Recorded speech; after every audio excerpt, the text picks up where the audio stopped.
In this candle tutorial today, I'm going to be making a strawberry cake candle, and the first thing I need to do is melt down 100 grams of a soy pillar candle wax. Now you can use a 100% soy wax to do this, but it will just be a little bit harder to work with.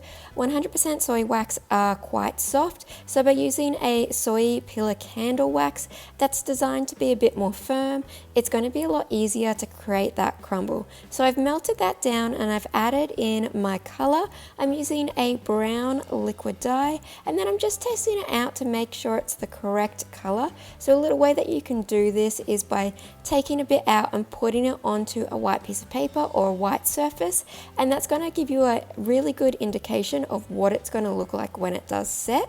So I've mixed that through, and I've also added in some fragrance. Now you don't necessarily need to add fragrance in because this will just be the base of my candle, but for this I'm going to be adding fragrance into the crumble as well as the sort of cake layer part of my candle, and I'm not going to be fragrancing anything else except for those two layers. Now I've let that cool down to around 50 degrees before I've poured it out into a silicone mold, and then I'm just using a paddle pop stick to mix that up as it starts to set. And that's going to create that kind crumbly of like what you would see on the bottom of a cheesecake. Now, every so often I've just went back in and mixed it up as the wax is setting. You don't need to mix it the whole way through. You can let it get a little bit thicker and then start to break it down. You don't have to keep mixing it while the wax is cooling down. But once you kind of have it broken up into that nice crumble, you can then start adding it into your silicone mold. So the silicone mold I'm using is actually one that is made for cakes, so it's perfect for this particular candle, and I'm going to start by pushing that down into the bottom of my silicone mold. When you are putting the wax into the silicone cake mold, you need to push it down enough that the next layer of wax isn't going to completely bleed through and go down to the bottom, but you also don't want to compress it too much where you lose that crumbly look to the wax. So I generally push it down quite firm in the center because you're not going to see that from the outside of the candle, and then I leave it a little bit more looser on the edges of my silicone mold, so that way it still keeps that really beautiful crumbly look. And then once I've done that, I've melted down some more wax. So this is once again my soy pillar wax, and for this I've melted down about 400 grams of wax, and I've also added my fragrance in, which I'm doing an 8% fragrance load. I'm then mixing that through, and I'm going to be pouring this as cool as possible. I don't want to pour it too hot because I obviously don't want to have that go down into the bottom and start to go all through my crumble.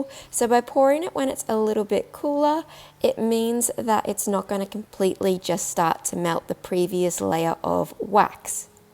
To create the strawberries and other decorations for this candle, I'm going to be using a combination of paraffin and gel wax. So I'm doing a 50-50 split, but you can also do a 60-40 if you want it to be a little bit more firmer, where you do 60% paraffin and 40% gel, but for this I quite like a completely even split.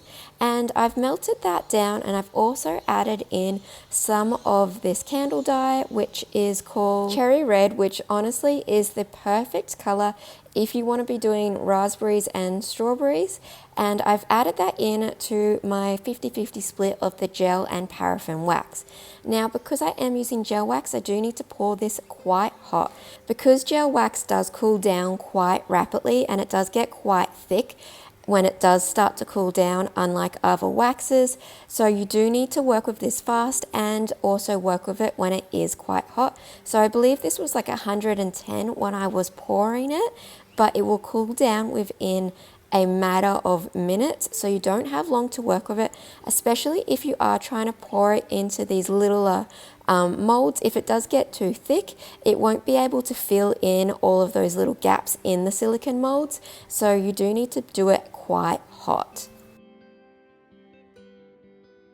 And the reason why I am combining the two waxes together instead of just using one or the other is gel wax is a lot more flexible, it's a bit more soft, and it's also translucent, which isn't ideal for making strawberries that look realistic because you don't have realistic translucent strawberries. And also too, paraffin on its own, when it does start to set and firm, it gets really firm, and it's going to make it hard to cut open the strawberries. But when you combine that with gel wax, the gel wax will add that softness and flexibility to the paraffin wax, and it works really well for this technique. Because I do want my strawberries to be cut open and I want them to look somewhat realistic, I'm going to be doing this in 2 steps. So with that gel wax that I had poured into my strawberry molds, I've poured that the whole way up to the top, and as soon as that gel wax started to set slightly, I'm then tipping out the excess, kind of like what you see when chocolate makers do it, because that way it creates a shell and then they can fill the chocolate up with a different filling. I'm doing this with the strawberries. So as soon as I had finished pouring out all of my fruits, it was time to dump out the excess of that gel wax, because gel wax does set up so fast. With my next lot of wax, it's going to be the same ratio of that 50-50 split. Now I am using a gel wax that has already been colored with a little bit of white pigment to it. So if you notice, that gel wax isn't clear, and I've just used a bit of this white candle pigment to color that. And then I'm also going to be adding a tiny bit of that cherry red into it, which is going to create this really light pink color. And then once that has melted down and my gel wax shell for my strawberry is dry, I'm then going to pour the next lot of gel wax in.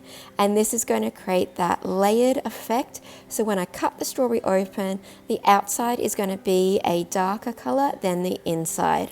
Now, to create a place for the wick to go up through my candle, I need to heat up this metal skewer with my heat gun, and then I'm just going to push that down through the center of my candle.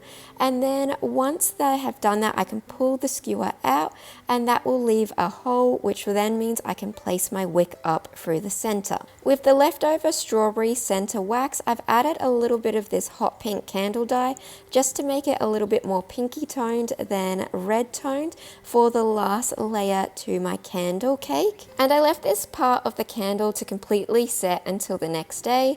Now you can demold it sooner if you want to, but you just have to be careful because the wax still might be a little bit soft and you can end up damaging the candle when you do take it out. So it's always good to leave it in for a little bit longer. I left all of my fruit candle embeds for a few hours before I did demold them, and with the strawberries I'm just cutting off the bottom so that way they sit nice and flat, and then just using my Stanley knife to cut them in half so I can have open strawberries. Now you can see how easy this cuts in half. If I did this just with straight paraffin, I would not be able to cut this in half as easy, but because I've got that gel wax through the paraffin, it means that that gel wax never really gets super hard with the paraffin and makes it easy to cut in half. And then I'm also just cutting a little triangle into each strawberry just to make it look a little bit more realistic. And because I did that wax technique where I poured out the darker red, leaving it with just a shell, and then poured in that lighter pink wax, I get a really beautiful line of that darker color on the outside of my strawberry. I'm going to be using 2 different colored alcohol inks to paint on some more detail to my strawberry. Now, alcohol ink, the alcohol that is in it will fully evaporate as it dries, so it is perfectly fine to use on candles because there won't be any alcohol content by the time this is finished. So I've got a white alcohol ink and then also a red one, and I'm just using a cotton tip and a really fine paintbrush to just add a little bit of more white down the center of my strawberry, and then painting on a few lines going out of my strawberry just to add a little bit more detail to my strawberry. Then with the red alcohol ink, I'm just going to be adding it in small little sections on my strawberry just to break up that solid color of red and add a little bit more detail and finishing off the piece. When it comes to decorating, I've just heated up a bit more of that pink wax, and I'm going to start by placing all of my fruit on top, and that's just going to help stick it into place so that way they can't move around. And I'm going to be using some of my whole strawberries, some of the cut strawberries, as well as the raspberries and the small baby strawberries to decorate this.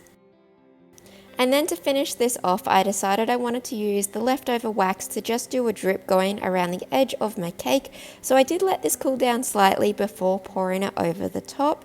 And then I also just added a little bit more detail using that red alcohol ink just to highlight in a few places. And that was how I finished off my candle. But of course you don't have to do the wax drip down the cake. It's completely up to you if you want to have it a completely clean edge.